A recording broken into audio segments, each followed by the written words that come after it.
రేపే దసరా. దసరా పండుగ రోజు పొరపాటున ఈ కూర తిన్నా ఇంటిలో వండిన 7 తరాల దరిద్రం పడుతుంది, అడుక్కునే స్థాయికి వెళ్ళిపోతారని పండితులు చెప్తూ ఉన్నారు. దసరా హిందువుల ముఖ్యమైన పండుగ. ఆశ్వయుజ మాసంలో ఈ పండుగను జరుపుకోవటం ఆనవాయితీ. చెడు మీద మంచి సాధించిన విజయానికి గుర్తుగా ఈ పండుగను విజయదశమి అని పిలుస్తూ ఉంటారు. విజయదశమినే దసరా అని ప్రజలు పిలుస్తూ ఉంటారు. ఈరోజే రాముడు రావణాసునిపై గెలిచాడని పురాణాలు వివరిస్తూ ఉన్నాయి. అంతేకాక పాండవులు వనవాసం వెళ్తూ జమ్మి చెట్టుపై తమ ఆయుధాలను తిరిగి తీసిన రోజు కూడా ఇదే. మరి ఈ పండుగ రోజు ఇంటిలో ఏ కూర వండకూడదో, ఏ కూర తింటే అష్ట కష్టాలను ఎదుర్కొంటామో ఇప్పుడు మనం ఈ వీడియోలో తెలుసుకుందాం. అంతకన్నా ముందు మా వీడియో నచ్చితే లైక్ చేసి షేర్ చేయండి, అలాగే మా ఛానల్ని కూడా సబ్స్క్రైబ్ చేసుకోండి. ఇక వీడియోలోకి వస్తే మనం జరుపుకునే పండుగల్లో దసరాకు ఎక్కువ విశిష్టతను ఇస్తాము. చెడు మీద మంచిని సాధించిన విజయానికి గుర్తుగా విజయదశమిని జరుపుకుంటారు. మనిషి తనలోని కామ, క్రోధ, మద, మత్సర, మోహ, లోభ, స్వార్థ, అన్యాయ, అమానవత, అహంకార అనే 10 దుర్గుణాలను ఈ నవరాత్రుల్లో అమ్మవారి శరణుజొచ్చి తమలో ఉన్న దుర్గుణాలను తొలగించుకొనుటకు ఆధ్యాత్మికంగా ఉత్తమమైన మార్గం ఈ శరన్నవరాత్రులు. దీనిని 10 రోజుల పాటు జరుపుకుంటూ ఉంటారు. బ్రహ్మదేవుని వరాల వలన వరగర్వితుడైన మహిషాసురుడు దేవతలతో ఘోరమైన యుద్ధం చేసి వారిని ఓడించి ఇంద్ర పదవిని చేపట్టాడు. దేవేంద్రుడు త్రిమూర్తులతో మొరపెట్టుకొనగా మహిషాసురునిపై వారిలో రగిలిన క్రోధాగ్ని ప్రకాశవంతమైన తేజముగా మారింది. త్రిమూర్తుల తేజము కేంద్రీకృతమై ఒక స్త్రీ రూపమే జన్మించింది. శివుని తేజము ముఖముగా, విష్ణు తేజము బాహువులుగా, బ్రహ్మ తేజము పాదములుగా కలిగి మంగళమూర్తిగా అవతరించిన ఆమె 18 చేతులను కలిగి ఉంది.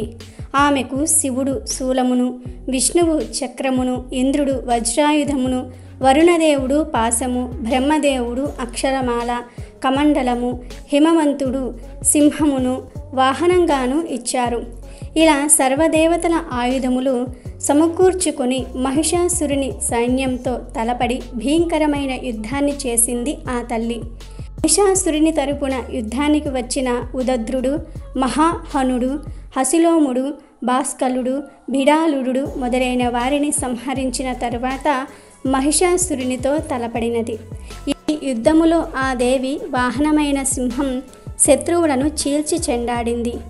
దేవితో తలపడిన అసురుడు మహిషి రూపము, సింహరూపము, మానవ రూపంతో భీకరముగా పోరు చేసి చివరకు మహిషి రూపములో దేవి చేతిలో హతుడైనాడు. ఈ విధంగా అప్పటి నుండి మహిషిని సంహరించిన దినము సందర్భంగా దసరా పర్వదినంగా పిలువబడుతుంది. అదే విజయదశమి కూడా. నవరాత్రుల్లో చివరి రోజునే విజయదశమి అంటారు. ఈరోజు అమ్మవారిని ఆలయానికి వెళ్ళి దర్శించుకుంటే మంచిది. కొన్ని తిథుల్లో, కొన్ని పర్వదినాల్లో ప్రాకృతిక శక్తులు అధికంగా ఉంటాయి. అలాంటి పర్వదినాల్లో దసరా కూడా ఒకటి. దసరా రోజు కొన్ని పనులు చేస్తే చాలు, కొన్నిటిని చూస్తే చాలు ఫలితాలు వచ్చేస్తాయి. ఎందుకంటే ఈరోజు కొన్నిటికి శక్తులు వస్తాయి. ఆ పదార్థాలన్నీ దసరా రోజు ఉదయం లేవగానే చూస్తే చాలు ఖచ్చితంగా ధనవంతులుగా మారుతారు అని పండితులు చెప్తూ ఉన్నారు. దసరా రోజు పూజలు చేయలేని వారు, పూజలు చేసే వీలు లేనివారు ఉదయం లేవగానే వీటిని చూస్తే చాలు పూజలు చేసిన ఫలితం వచ్చేస్తుంది. విపరీతంగా అదృష్టం కలిసి వస్తుంది. మీరు ఏ పూజ చేయకుండానే ధనవంతులవుతారు. ధనవంతులయ్యే మార్గాలు తెలుస్తాయి. దసరా అనేది అదృష్టాన్ని, విజయాలను తీసుకువచ్చే రోజు. ఈరోజు ఉదయం నిద్రలేవగానే కొన్నిటిని చూడటం వలన పూజలు చేసిన ఫలితంతో పాటు అదృష్ట యోగం కూడా పడుతుంది. మొదటిగా దసరా రోజు ఉదయం లేవగానే ఆవును చూసిన, దర్శనం చేసుకున్న పాపకర్మలన్నీ కూడా తొలగిపోతాయి. మీ కోరికలు నెరవేరుతాయి. పూజలు చేసిన ఫలితం వస్తుంది. గోవు అంటే అమ్మవారి స్వరూపమే. ఈరోజు ఉదయం లేవగానే జస్ట్ అలా గోవును చూడండి చాలు. బ్రష్ చేయాల్సిన అవసరం కూడా లేదు. జస్ట్ చూడండి చాలు, మీకు అదృష్టం పడుతుంది. అలాగే తులసి చెట్టు. దసరా రోజు ఉదయం లేవగానే మొక్కను చూసిన, అనగా తులసి మొక్కను చూసిన లేదా నమస్కారం చేసుకున్న, ఎటువంటి పూజ చేయకుండానే మీ మనసులో ఉన్న ప్రతి కోరిక నెరవేరుతుంది. పాచిముఖంతో దసరా రోజు తులసి మొక్కను చూస్తే చాలు, చూసి మనసులో కోరిక కోరుకుంటే ఆ కోరిక త్వరలోనే నెరవేరుతుంది. చాలా శుభం జరుగుతుంది. లక్ష్మీ అమ్మవారి కృపా కటాక్షాలు కలుగుతాయి. అదేవిధంగా దసరా రోజు ఉదయం లేవగానే మట్టి కుండను చూసినా, యాదృచ్ఛికంగా మట్టి కుండ కనిపించిన ఆకస్మిక ధనప్రాప్తి కలుగుతుంది. పూజలు చేయకుండానే మీ శరీరంలోని నెగటివ్ ఆలోచనలు తొలగిపోతాయి. భవిష్యత్తులో ధన ప్రాప్తి కలుగుతుంది. మీ జీవితంలోని కష్టాలు సమస్యలు పోతాయి. ఇక చివరిగా దసరా రోజు ఉదయం లేవగానే గడ్డిని, అంటే ఎండుగడ్డిని కానీ పచ్చగడ్డిని కానీ చూసినా, లేదా మీకు గడ్డి కనిపించినా పూజలు చేయకుండానే అమ్మవారి అనుగ్రహంతో ధనవంతులుగా మారే అవకాశాలు వస్తాయి. అలాగే దసరా రోజు లేవగానే పసుపు రంగు క్లాత్ కానీ వైట్ పేపర్ కనిపించినా కూడా ధనప్రాప్తి కలుగుతుంది అని జ్యోతిష్య పండితులు చెప్తూ ఉన్నారు. దసరా రోజు ఈ వస్తువుల్లో ఏ ఒక్క వస్తువునైనా సరే మీరు ఉదయం లేవగానే చూసినట్లయితే పూజ చేయకుండానే అదృష్టం మిమ్మల్ని వరిస్తుంది. ఈ వస్తువులు యాదృచ్ఛికంగా మీకు కనిపించినా, లేక మీరే వెళ్ళి ఆవును, తులసి మొక్కను, గరికను, మట్టి కుండను చూసినా మీకు మంచి జరుగుతుంది. పూజ చేసిన ఫలితం వచ్చేస్తుంది. మీ జీవితం అద్భుతంగా మారిపోతుంది. కాబట్టి దసరా రోజు ఉదయం లేవగానే అందరూ వీటిని చూసి శుభ ఫలితాలను పొందండి, ఆనందంగా జీవించండి.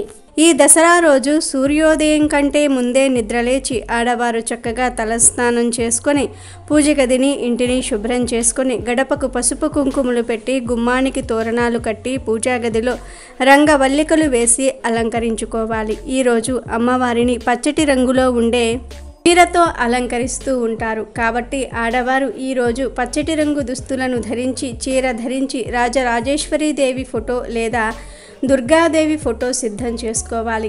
ఈరోజు స్త్రీలు ఈ రంగులో ఉండే చీరను ధరించటం వలన అమ్మవారి అనుగ్రహంతో దీర్ఘ సుమంగళి యోగం కలిగి ఐశ్వర్యం సిద్ధిస్తుంది.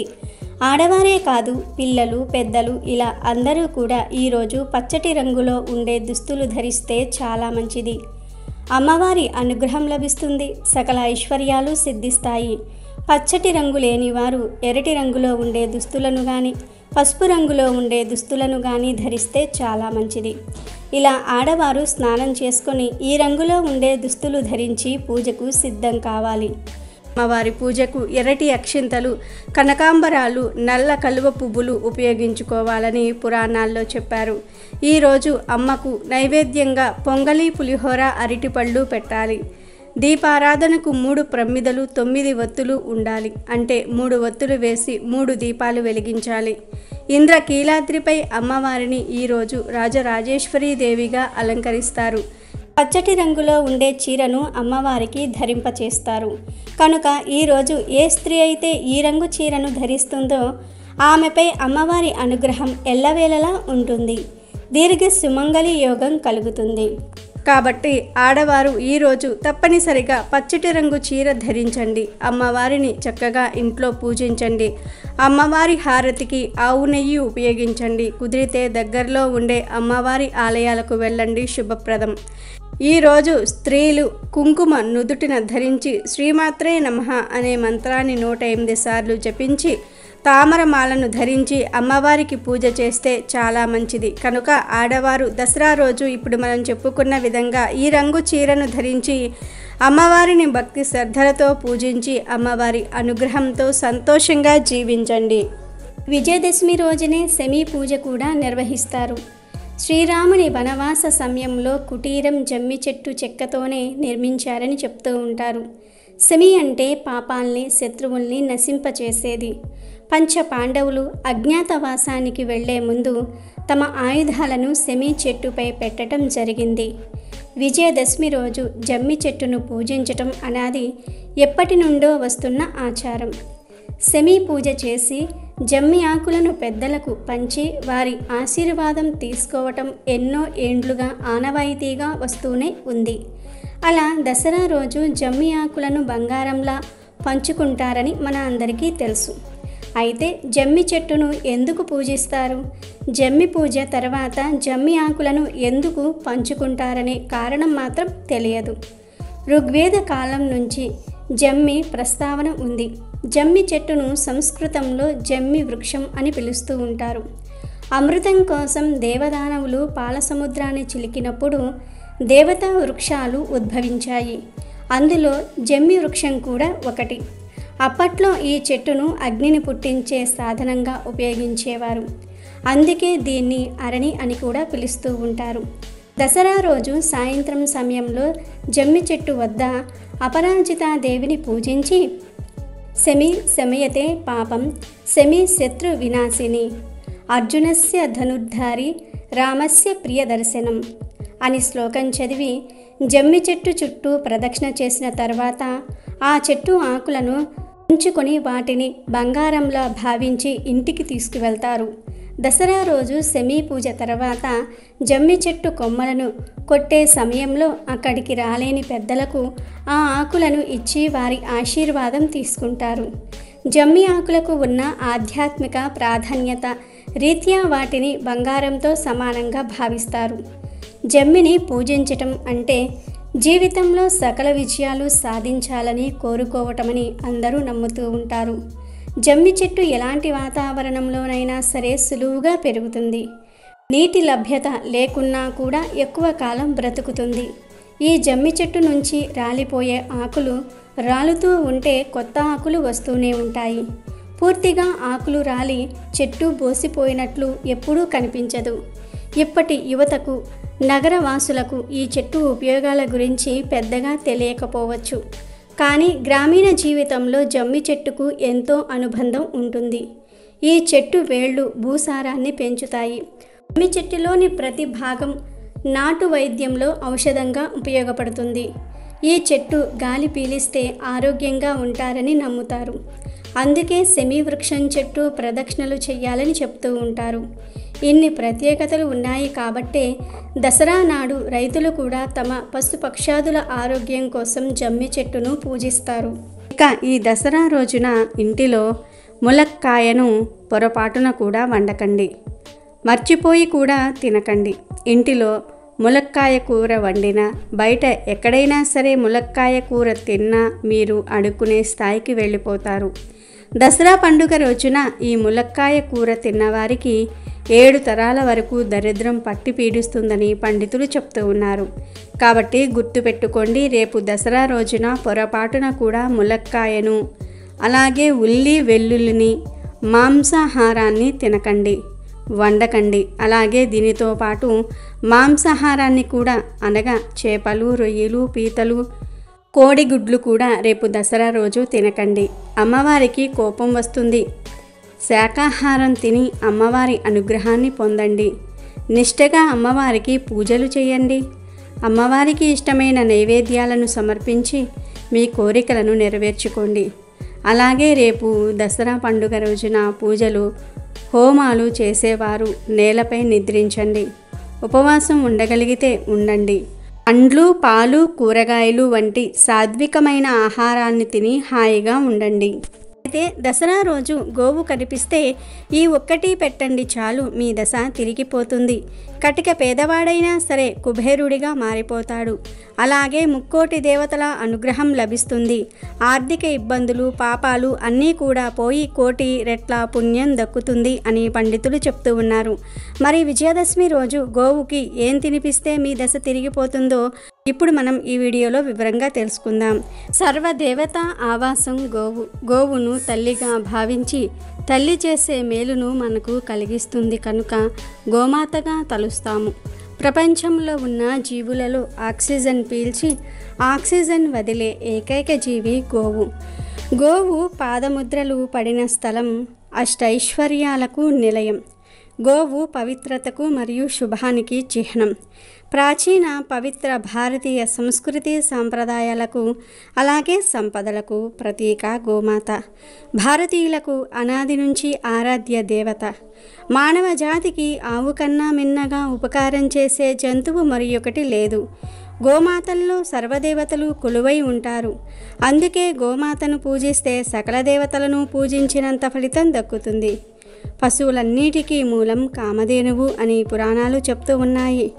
అమృతం కోసం దేవతలు, రాక్షసులు ఆదిశేషువు తాడుగా, మందర పర్వతాన్ని కర్రగా చేసుకుని క్షీరసాగరాన్ని మదిస్తారు. అయితే ఆ క్షీర సాగర మదనంలో కామధేనువు కూడా ఉద్భవిస్తుంది. ఈ ఆవునే సురభి అని కూడా పిలుస్తూ ఉంటారు.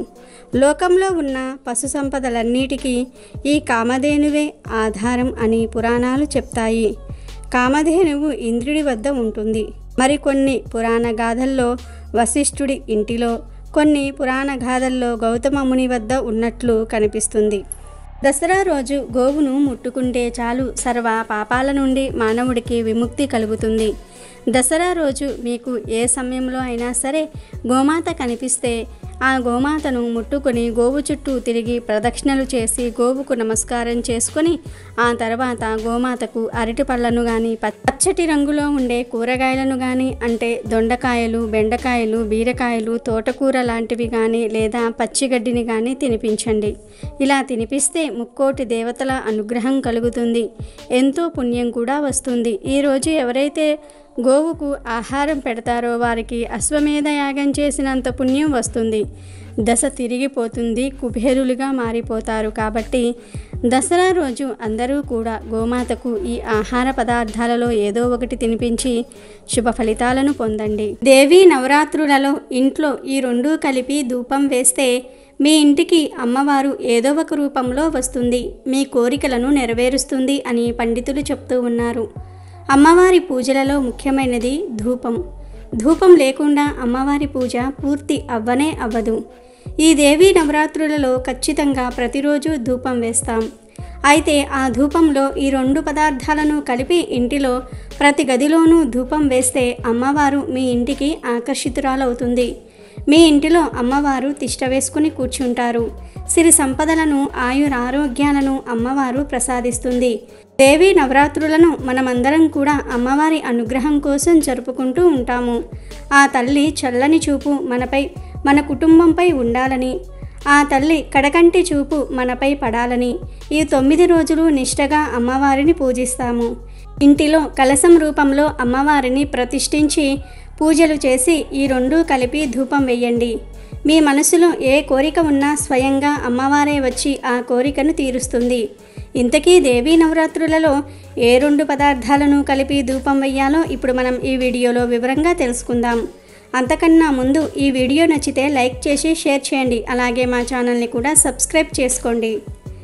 మన హిందూ సాంప్రదాయాల ప్రకారం ప్రతిరోజు ఉదయము సాయంత్రం పూజ చేయటం ఆనవాయితీగా ఉంటుంది. ఇలా ప్రతిరోజు దీపారాధన చేయటం వల్ల ఆ భగవంతుని ఆశీస్సులు ఎల్లవేళలా మనపై ఉంటాయని భావిస్తూ ఉంటారు. ఈ క్రమంలోనే దీపారాధన చేస్తూ ఇష్టదైవాన్ని ఆరాధించేవారు. అయితే పూజ చేసిన తర్వాత చాలామంది ఇల్లు మొత్తం ధూపం వేయటం మనం చూస్తూ ఉంటాము. ఇలా కొందరు సాంబ్రాణి ధూపం వేయగా మరికొందరు కర్పూర ధూపం వేస్తూ ఉంటారు. అయితే ఇలా ధూపం ఎందుకు వేయాలి, వేయటం వల్ల ఎలాంటి ప్రయోజనాలు ఉన్నాయి అనే విషయాలను ఇక్కడ మనం తెలుసుకుందాము. సాధారణంగా పూజ తర్వాత చాలామంది కర్పూరము, లవంగము ధూపం వేస్తూ ఉంటారు, ఈ రెండింటిని కలిపి. ఇలా ధూపం వేయటం వల్ల మన ఇంట్లో ఉన్న నెగిటివ్ ఎనర్జీ మొత్తం తొలగిపోయి పాజిటివ్ ఎనర్జీ ఏర్పడుతుంది. అలాగే మన ఇంట్లో ఉన్న క్రిమికీటకాలు తొలగిపోతాయి. ఇంట్లో మొత్తం పరిశుభ్రంగా ఉంటుంది. కుటుంబ సభ్యులు ఎంతో ఆరోగ్యకరంగా ఉంటారని ఈ విధమైనటువంటి ధూపం వేయిస్తారు. చాలామంది గుగ్గిలం ధూపం వేస్తారు. ఇలా గుగ్గిలం ధూపం వేయటం వల్ల ఇల్లు మొత్తం కూడా సుగంధ పరిమళాలు వెదజల్లి ఇంట్లో శాంతియుతమైన వాతావరణాన్ని కల్పిస్తుంది. ఇలాంటి ధూపం వేయటం వల్ల కుటుంబ సభ్యుల మనస్సు ప్రశాంతంగా ఉండటమే కాకుండా ప్రతి ఒక్కరికి పాజిటివ్ వైబ్రేషన్స్ కలుగుతూ ఉంటాయి. దీంతో ఏ విధమైనటువంటి గొడవలు, కలహాలు లేకుండా సంతోషంగా ఉండవచ్చు. అందుకే పూజ అనంతరం ప్రతి ఒక్కరూ ధూపం వేయటం ఆనవాయితీగా పాటిస్తారు. ధూపం వెలిగించటం వల్ల గృహ వివాదాలు, పితృదోషం తొలగిపోయి ఇంటికి శాంతి, శ్రేయస్సు లభిస్తుంది. అతీంద్రియ దైవిక శక్తులు ఆకర్షించబడతాయి. అవి ఆ ఇంట్లోని వారికి మేలు చేస్తాయి. పూజ గదిలో ధూపం వెలిగించటం ద్వారా లక్ష్మీదేవి అనుగ్రహం లభిస్తుంది. ఇది లక్ష్మీ అనుగ్రహాన్ని ఎప్పటికీ ఉండేలాగా చేస్తుంది. దక్షిణ దిశను శుభప్రదంగా పరిగణించరు వాస్తు పండితులు. ప్రతిరోజు ఈ దిక్కున ధూపం వేస్తే ఇంట్లోని ప్రతికూలతలు తొలగిపోతాయి. పూజ గదిలో ఎప్పుడూ ఒకే చోట ధూపం వెలిగించాలి. మీరు ధూపం వేసే దిశను తరచుగా మార్చినట్లయితే మీరు ఆశించిన శుభ ఫలితాలను పొందలేరు. అయితే ఇంటిలో ధూపం వేయాలి అనుకున్నప్పుడు ఇప్పుడు మనం చెప్పుకోబోయే దానితో ధూపం వేస్తే మీ ఇంటిలో సకల శుభాలు చేకూరతాయి. గుగ్గిలానికి బదులుగా దశాంగం అనే పొడి మనకు పూజా స్టోర్స్లో దొరుకుతుంది. ఈ దశాంగం పొడితో ధూపం వేస్తే ఇంటిలో పాజిటివ్ ఉత్పన్నమవుతుంది. అయితే ఈ దశాంగం పొడితో ఇంటిలో ధూపం ఎలా వేయాలో ఇప్పుడు మనం తెలుసుకుందాము. దశాంగం పొడి కొన్న తర్వాత అందులో ఒక కోన్ షేపులో ఒక వస్తువును ఇస్తారు. అందులో ఈ దశాంగం పొడిని వేయాలి. ఇప్పుడు ఒక ప్లేట్ తీసుకొని ఆ కోన్ షేపులో వేసిన దశాంగం పొడిని ఆ ప్లేట్లో వేసుకోవాలి. అది కూడా కోన్ షేపులో వస్తుంది. అయితే ఇది వెలగడానికి కొంత సమయం పడుతుంది కాబట్టి దీనిపై పచ్చ కర్పూరం కానీ మామూలు కర్పూరం కానీ వేసి దీనిని వెలిగించుకోవాలి. ఇలా చేస్తే ఇంటి వాతావరణం ఎంతో పరిమళంగా మారిపోతుంది. ఈ దశాంగం పొడిలో 10 రకాల వనమూలికలు ఉన్నాయి. ఈ పొడితో ఇంటిలో ధూపం వేస్తే 10 రకాల మూలికలు కూడా కాలి ఒక సువాసన భరితమైన వాసన వస్తుంది. దీనిని పీల్చటం వల్ల ఎటువంటి ఆరోగ్య సమస్యలు రావు అని ఆయుర్వేద పండితులు కూడా చెప్తూ ఉన్నారు. దశాంగం పొడితో వారానికి ఒక్కసారి ఇంటిలో ధూపం వేసినా ఆ ఇంటిలోని వారికి ఎటువంటి ఆరోగ్య సమస్యలు రావు. అలాగే ఆ ఇల్లు ఎప్పుడూ కూడా ఆహ్లాదకరంగా ఉంటుంది. అలాగే ఆవు పేడలతో కూడా ఇంటిలో ధూపం వేస్తే చాలా మంచిదని పండితులు చెప్తూ ఉన్నారు. ఆ ఆవు గడ్డి తినే ఆవు అయి ఉండాలి. ఇంటింటికి తిరిగే ఆవు పేడతో పిడికలు చేయకూడదు. స్వచ్ఛమైన గడ్డిని తినే ఆవు పేడతో పిడికలు చేసి వాటిని ఎండబెట్టి ఆ పిడికలను కాల్చి ఇంటిలో ధూపం వేస్తే చాలా అద్భుతమైన ఫలితాలు కలుగుతాయని పండితులు చెప్తూ ఉన్నారు. మరి వీలైన వారు ఆవు పేడలతో చేసిన పిడకలతో ఇంటిలో ధూపం వేయండి. వీలు కాని వారు దశాంగం పొడిని తెచ్చుకుని ధూపం వేయండి. ఇంటిలో ఈ 2 వస్తువులలో ఏ ఒక్కదానితోనైనా సరే ధూపం వేయవచ్చు. వీటితో ధూపం వేస్తే ఇంటిలో ఉన్న ప్రతికూల వాతావరణం అనేది తొలగి అనుకూల వాతావరణం ఏర్పడుతుంది అని శాస్త్ర పండితులు చెప్తూ ఉన్నారు. పూజ చేసిన తర్వాత పంతులు దీపం, ధూపం, నైవేద్యం సమర్పయామి అని అంటూ ఉంటారు. పూజ అనేది దీపము, ధూపము, నైవేద్యం వల్ల పూర్తి అవుతుంది. ప్రతిరోజు పూజ చేసినప్పుడు ఈ 3టిని దేవతలకు సమర్పించాలి. మరి తెలుసుకున్నారు కదా, ఈ దేవి నవరాత్రులు అన్ని రోజులు ఏ 2 వస్తువులతో ఇంట్లో ధూపం వేయాలో. మరి ప్రతి ఒక్కరూ కూడా మర్చిపోకుండా ఈ 2 వస్తువులను కలిపి ఇంటిలో ఈ 9 రోజులు కూడా ధూపం వేయండి. అమ్మవారిని మీ ఇంటికి ఆకర్షితులయ్యేలాగా చేసుకొని శుభ ఫలితాలను పొందండి. అయితే చాలామంది తెలియక చేసే తప్పు ఏమిటంటే ధూపం అంటే అగరవత్తులను వెలిగిస్తూ ఉంటారు. అగరవత్తులను అస్సలు వెలిగించకూడదు. ధూపం అంటే సాంబ్రాణి పొగ. అగరవత్తుల నుండి వచ్చే సువాసన సహజమైనవి కావు. అగరవత్తులు తయారు చేసేటప్పుడు అవి మంచి సువాసన రావడానికి కొన్ని రసాయనాలను కలుపుతూ ఉంటారు. వీటి వల్ల మంచి సువాసన వస్తుంది. అగరబత్తులను కాల్చినప్పుడు ఆ పొగలో కెమికల్స్ కూడా కలిసి ఒక రకమైన సువాసన వస్తూ ఉంటాయి. మనమేమో అవి మంచి సువాసన వస్తూ ఉన్నాయి అని బాగా పీల్చుకుంటూ ఉంటాము. అగరబత్తీల నుండి వచ్చే సువాసనలను అతిగా పీల్చటం వల్ల దగ్గు, తుమ్ములు వస్తూ ఉంటాయి. అగరబత్తీల నుండి వచ్చే సువాసన వల్ల ముక్కులోని కొన్ని సూక్ష్మములు నశించిపోతాయి. వాటి వల్ల మీరు వాసనలను పసిగట్టే ప్రక్రియను కోల్పోతారు. పూజ గదిలో అగరబత్తీలను చాలా వరకు అవాయిడ్ చేయటం చాలా మంచిది. ఇప్పుడు మార్కెట్లో చిన్న డూప్ స్టిక్స్, డూప్ కప్స్ దొరుకుతూ ఉన్నాయి. వీటిని ఉపయోగించటం మంచిదే, కానీ అతిగా దేనిని ఉపయోగించకూడదు. చాలామంది పూజ చేసిన తర్వాత ఇంటి నిండా ధూపం వేస్తారు. ఇంటి నిండా పొగ కమ్మేలా ధూపం వేస్తారు, కానీ అది చాలా ప్రమాదకరం. ఏదైనా ఎంతవరకు వేయాలో అంతవరకే వేయాలి. ఇంటి నిండా పొగ నిండేలాగా ధూపం వేస్తే అది మీ ఆరోగ్యానికే ప్రమాదకరం. కాబట్టి ధూపం వేసేటప్పుడు తగిన జాగ్రత్తలు తీసుకోవాలి. పరిమితంగానే ధూపం వేసుకోవాలి. అయితే ధూపం వేయటం వల్ల దుష్ట ప్రభావాలే కాదు, మంచి ఉపయోగాలు కూడా ఉన్నాయి. ధూపం వేసే సమయంలో తగినన్ని జాగ్రత్తలు కూడా తీసుకొని ఆర్థిక పరంగా, ఆరోగ్యపరంగా మంచి శుభ ఫలితాలను పొందండి.